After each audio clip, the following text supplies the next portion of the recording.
We all use seed trays in most applications, and we go and buy them at the local home and garden center, and we want to try to get the longest life out of them as we possibly can. But as if it's happened to us, it's probably happened to you that they acquire holes in them and it's hard to bottom water them. And well, we got fortunate a couple years ago and found a stack of 20 on junk day that somebody had tied up and was throwing out.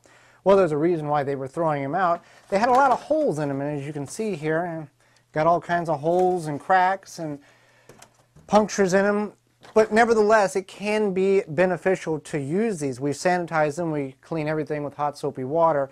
So one of the things that we've done is these clear domes that we acquire a lot of through whatever means, we can actually use those as part of the structure for our tray, our 10 by 20 tray here, and we can take our seed starting cells and put in there, and it works. Now you just have to be a little more cautious when you bottom water.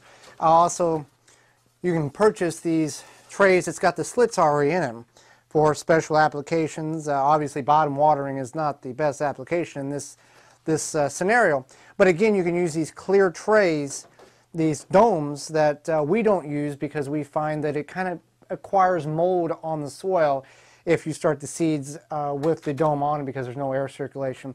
It does work still for kind of holding the water if you're going to bottom water. One thing you can do when you purchase new trays to kind of prolong the life of the corners, because that seems to be where the holes acquire most, take some good old-fashioned duct tape and tape about 4 or 5 inches across both sides, and that'll kind of really strengthen the corners up to where the holes won't develop very easily.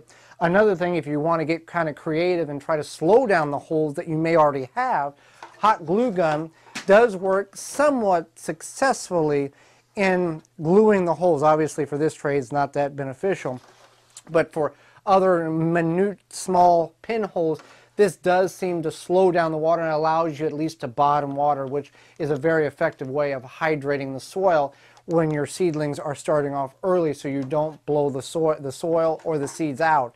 Another thing you can do is take trays that are not really designed for the cells and actually modify them. This is for about 4-inch pots here, and we've just taken these little 4-cell trays and modified it to where we can get 48 in a container here, and that's another way. Again, reusing and repurposing for jobs that the initial device was not intended for.